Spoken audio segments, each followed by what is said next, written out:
Buenas tardes, mis queridos hermanos y amigos que nos ven desde sus hogares. ¿Se han preguntado alguna vez qué va a pasar en el futuro con nuestra tierra, con lo que está a nuestro alrededor? Hoy en día hay películas que nos muestran que va a haber una guerra atómica y todo eso se va a destruir.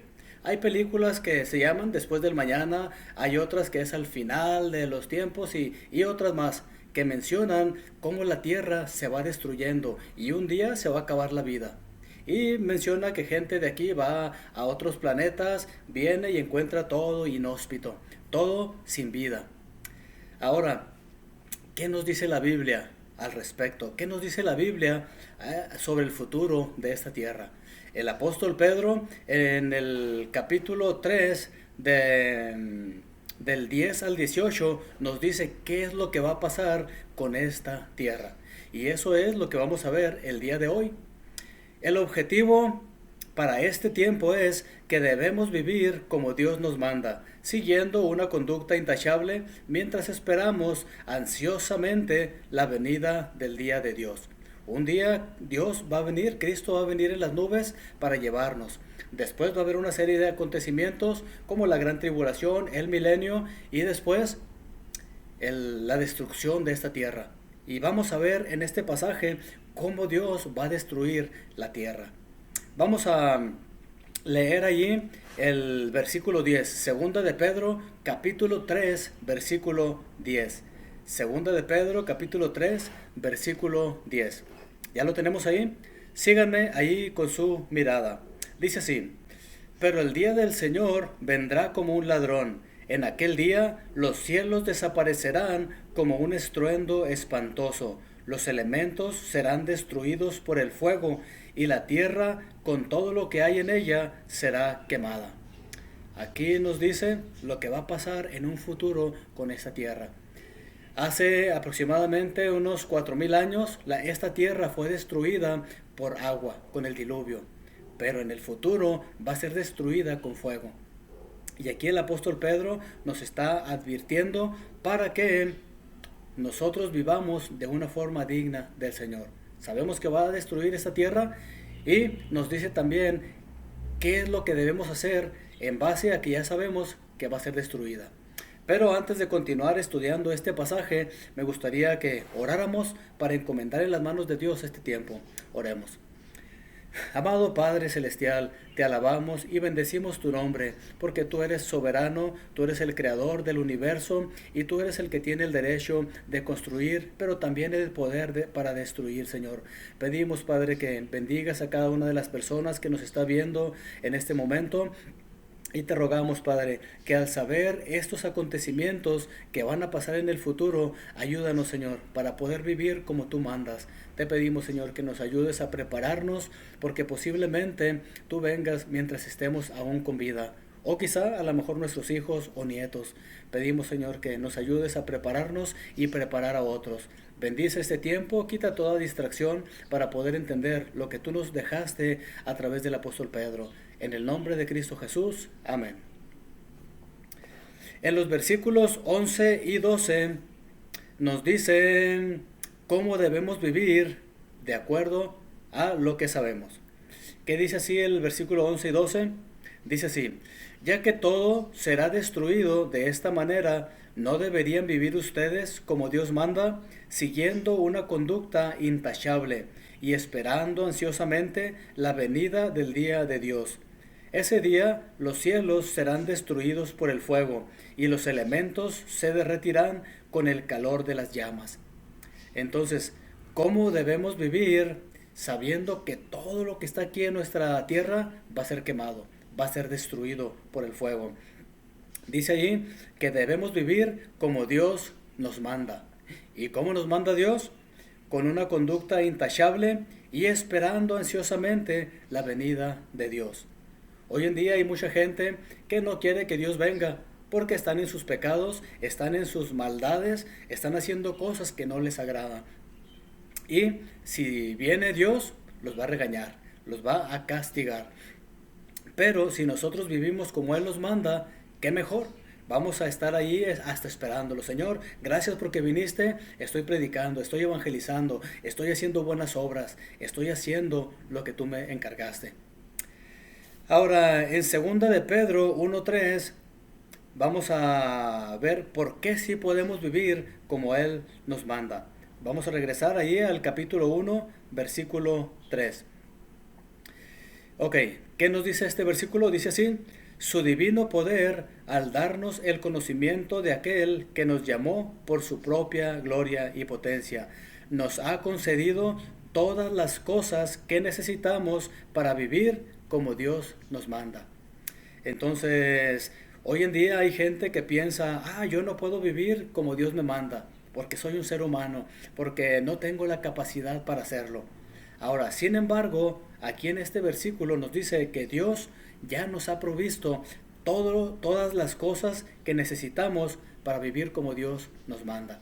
Entonces, un día que Dios nos llame a cuentas, no vamos a poder decirle, Señor, yo no pude vivir porque no pude. No, Dios nos ha provisto todo lo que necesitamos. Entonces, sí podemos hacerlo. Pero hay mucha gente que no lo hace porque no quiere, porque decide no hacerlo. Ahora, en el versículo 4, Pedro nos dice que tenemos muchas promesas magníficas para vivir como Dios nos manda. Y al final del texto dice que hemos llegado a tener parte en su naturaleza divina. Ok, voy a leerlo ahí para que me sigan ahí con su vista. Dice así el versículo 4. Así Dios nos ha entregado sus preciosas y magníficas promesas para que ustedes, luego de escapar de la corrupción que hay en el mundo debido a los malos deseos, lleguen a tener parte en su naturaleza divina. Entonces, Dios hace esto por nosotros, entonces sí podemos nosotros vivir como Dios nos manda. Sí podemos, pero hoy en día hay mucha gente que no quiere, y eso es otra cosa. En Hechos capítulo 1, versículo 4 y 8, vamos a buscarlo. Aquí nos dice algo más. Hechos capítulo 1, versículo 4 y 8. Ok, aquí nos habla un poquito más sobre estas promesas. Vamos a leerlos. El versículo 4 dice así: una vez más comía con ellos. ¿Quién? Jesús. Con ellos les ordenó: no se alejen de Jerusalén, sino esperen la promesa del Padre de la cual les he hablado.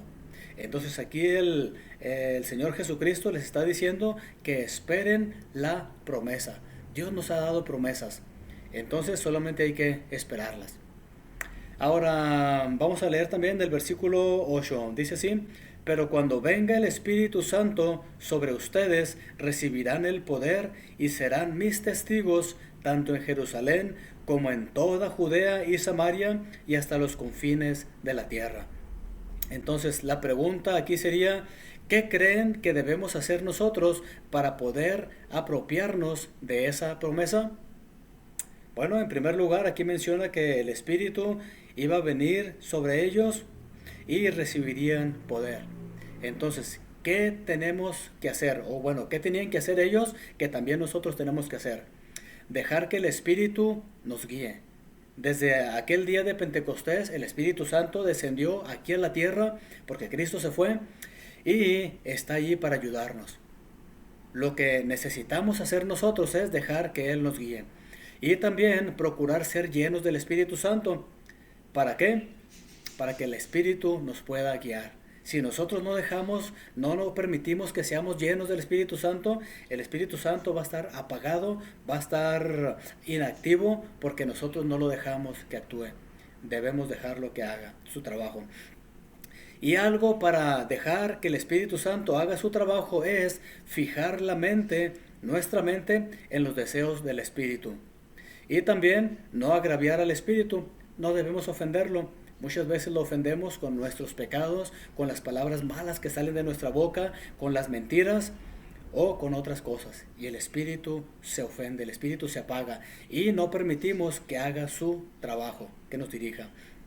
Entonces, la Biblia hasta aquí nos dice que Dios nos ha provisto todas las cosas que necesitamos para vivir como Él nos manda.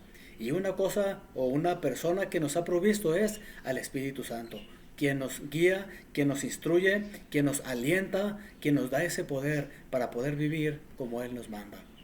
Y la pregunta sería, ¿está usted dejando que el Espíritu le dirija, le guíe? ¿Está usted escuchando su voz? Yo espero que sí. Y si usted no lo está haciendo, le animo a que lo haga. Vamos a leer ahora 2 de Pedro 3:13. Dice así: pero según su promesa, esperamos un cielo nuevo y una tierra nueva, en los que habite la justicia. Y la pregunta aquí sería, ¿cuál es la promesa que esperamos? Siendo que los cielos y la tierra presentes van a ser destruidos. Bueno, aquí nos dice que la promesa es cielo nuevo y una tierra nueva. Ahora, no solamente cielo nuevo y tierra nueva, sino donde habite la justicia. En ese cielo nuevo y esa tierra nueva ya no va a haber injusticia. Cristo va a estar ahí vigilando para que la justicia se cumpla. Entonces, aquí podemos ver que Dios nos da esa promesa y Él la va a cumplir. Ahora, en el libro de Apocalipsis, los capítulos 21 y 22, que no vamos a ir ahorita por causa del tiempo, ahí nos menciona cómo va a ser esta nueva creación. Va a ser una creación hermosa. Y yo les animo a que usted allí en su casita lea el capítulo 21 y 22 si quiere saber más cómo van a ser esta nueva tierra y nuevo cielo. Va a ser hermoso. Ahora, leamos el versículo 14, 2 de Pedro 3:14. Dice así: por eso, queridos hermanos, mientras esperan estos acontecimientos, esfuércense para que Dios los halle sin mancha y sin defecto y en paz con Él. Entonces, mientras nosotros esperamos, ¿qué debemos esforzarnos a hacer ahora mientras nos preparamos para las bodas del Cordero? Bueno, aquí nos dice que debemos nosotros esforzarnos para que Dios nos halle sin mancha y sin defecto y en paz con Él. Toda aquella persona que anda en pecado no está en paz con Dios, está en guerra con Dios, está en guerra con Él. Y a Dios no le gusta que alguien esté en guerra con Él. Y a usted y a mí no nos conviene estar en guerra con Dios. ¿Por qué? Porque sabemos que Él es el que tiene la batuta, Él es el que tiene la autoridad. Y nosotros somos sus sirvientes. Entonces no nos conviene estar en desacuerdo con Dios. Ahora leamos los versículos 15 y 16. Dice así: tengan presente que la paciencia de nuestro Señor significa salvación, tal como les escribió también nuestro querido hermano Pablo con la sabiduría que Dios le dio. En todas sus cartas se refiere a estos mismos temas. Hay en ellos algunos puntos difíciles de entender que los ignorantes e inconstantes tergiversan, como lo hacen también con las demás escrituras para su propia perdición. Hoy en día hay gente que lee la Biblia pero no la interpreta como debe ser. Y hay gente que la tergiversa aún para obtener algún beneficio, ya sea monetario, ya sea de fama o político o de otras cosas. Pero Dios un día los va a juzgar, Dios los va a juzgar. Ahora, ¿qué es lo que nosotros debemos tener presente en el versículo 16? Ok, en primer lugar, que la paciencia de nuestro Señor significa salvación. La paciencia del Señor significa salvación. Porque Él es paciente y Él está esperando que todos se arrepientan. Hoy en día hay gente que anda en su pecado y Dios está esperando a que se arrepientan. Ahora, en lugar de aprovechar de la paciencia del Señor para salvación, ¿qué hacen los ignorantes e inconstantes para su propia perdición en el versículo 16? Aquí nos dice que tergiversan, falsifican, malinterpretan las cartas de Pablo como las otras escrituras. ¿Ha escuchado usted algún televangelista o alguien de la prosperidad que menciona algún versículo sacado de contexto y luego lo usa para sacarle dinero? Sí, hay muchos que tristemente así lo hacen, pero un día Dios los va a llamar a cuentas. Ahora, ¿qué nos dice Efesios 2, 8 y 9? Vamos a buscar Efesios 2, 8 y 9. porque un día el Señor va a venir. Pero el Señor no va a llevarse a toda la humanidad, va a llevarse solamente a los que son hijos de Dios, a los que somos hijos de Dios. Y en estos dos versículos nos menciona cómo nosotros llegamos a ser hijos de Dios.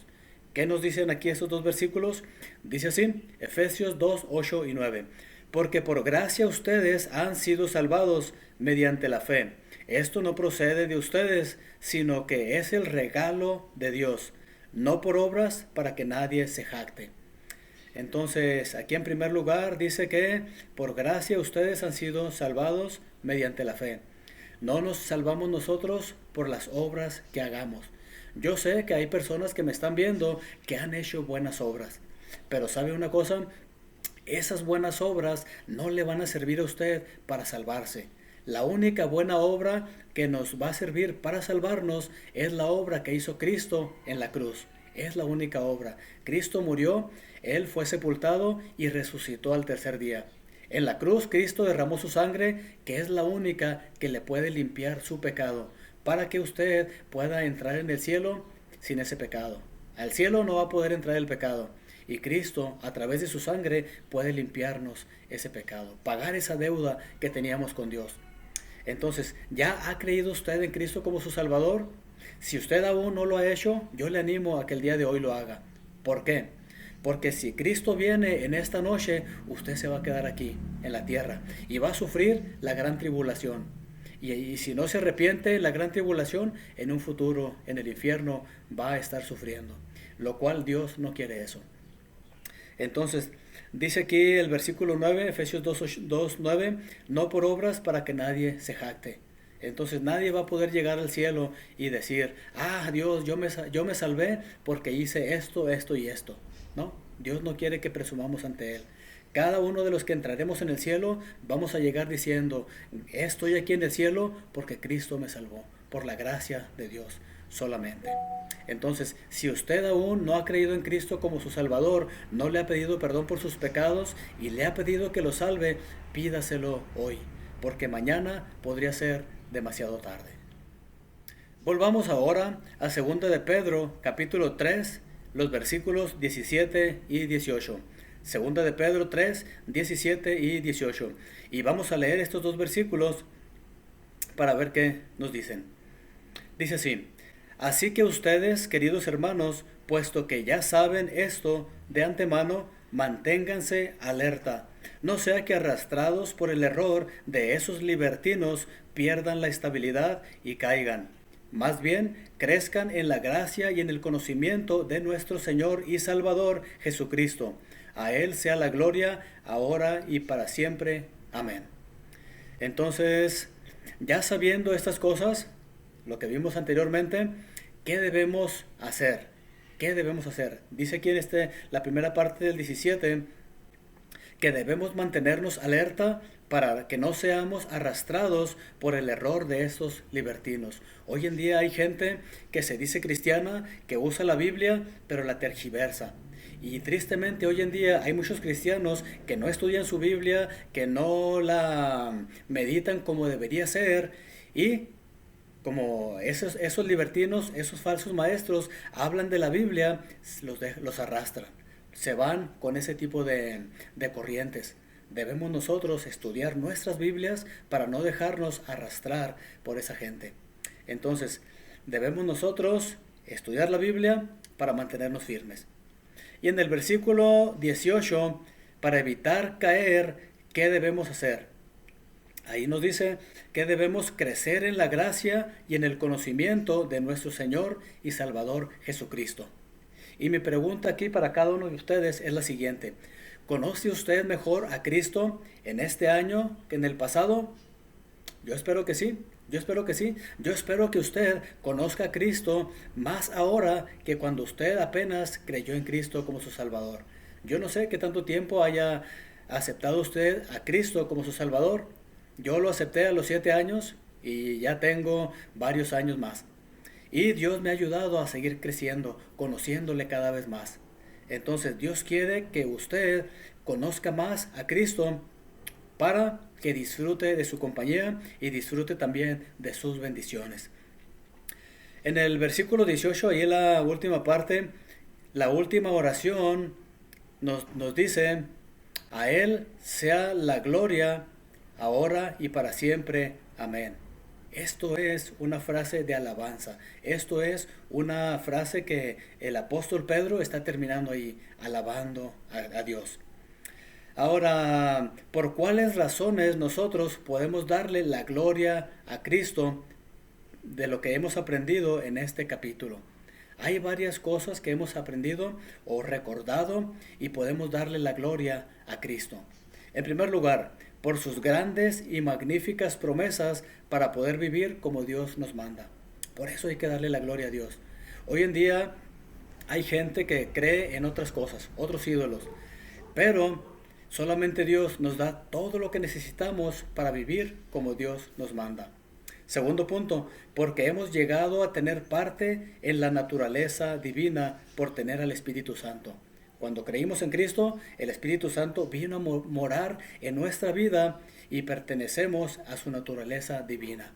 Ya no solamente tenemos la naturaleza pecaminosa con la que nacemos, tenemos también esa naturaleza divina. Tercer punto, por su paciencia, que Él no queriendo que nadie perezca, sino que todos procedan al arrepentimiento. ¿Sabe usted por qué no ha venido Cristo en estos tiempos? Porque está esperando a que usted le hable a sus familiares, a sus conocidos, a sus compañeros de escuela, de trabajo, para que ellos se acerquen, para que ellos crean en Cristo. Pero va a llegar un día en el que este tiempo de gracia se va a terminar. Cristo va a venir y ya no va a haber oportunidad de hablarle a más gente. Quizá alguno de nosotros que hemos estado pensando, voy a hablarle a mi vecino, voy a hablarle a mi familiar que vive en tal lugar. Y si Cristo viene, vamos a llegar al cielo, sí, pero quizá ese familiar, quizá esa persona querida que usted le iba a hablar, ya no le habló. Por eso, aproveche el tiempo hoy, aproveche el tiempo lo más pronto posible. Cuarto punto, que esta tierra y los cielos van a ser destruidos y por la eternidad vamos a disfrutar del cielo y la tierra nuevas donde habita la justicia. Esta es otra cosa por la que podemos alabar grandemente a nuestro Dios. Y al final, por las escrituras que nos dan a conocer lo que debemos saber para no caernos. Cristo nos ha dado todo lo que necesitamos en su palabra para no caer, para no ser desviados por esos falsos maestros. Lo que tenemos que hacer nosotros es estudiarla, meditarla, memorizarla y ponerla en práctica. ¿Ya ha leído usted toda la Biblia completa, desde Génesis hasta Apocalipsis? Si ya lo ha hecho, quiero felicitarlo y quiero animarlo a que siga haciéndolo, Yo me he hecho el propósito de leer la Biblia un capítulo diario y en 2 años aproximadamente la leo uno completa. Ahora, entre más veces uno la lea, va a descubrir nuevas cosas. Y yo quiero animarle a que usted siga estudiando la Biblia, memorizando varios versículos que le ayuden. ¿Para qué? Para que no caiga en el error de muchos falsos maestros que tristemente abundan hoy en día. Oremos. Amado Padre Celestial, te damos gracias por este tiempo que tú nos has permitido leer tu palabra, estudiar algunas cosas que nos dejó el apóstol Pedro, para vivir como Dios nos manda. Te ruego, Señor, que nos ayudes a poder meditar en ellas, que nos ayudes a poder ponerlas en práctica y aún compartirlas con gente que lo necesita. Te pedimos, Señor, que bendigas a la Iglesia Bíblica Vida Nueva y también, Señor, a las otras iglesias de hermanos que quizá nos están viendo. Te pedimos, Padre, que traigas salvación, paz, Señor, crecimiento, porque un día tú vas a venir por tu iglesia, Señor. Y qué triste va a ser que mucha gente se va a quedar a luchar en la gran tribulación y mucha gente va a ir al infierno también, Padre, por causa de sus decisiones. Te pedimos, Señor, que obres para salvación y crecimiento en el nombre de Cristo Jesús. Amén. Gracias por haberse quedado hasta el final de este video. Les animo a compartirlo con otra gente que ustedes quieren que también lo puedan, que les pueda ser de bendición. Denle like allí en el video para que pueda llegar a más gente. Que Dios les bendiga y nos vemos a la próxima.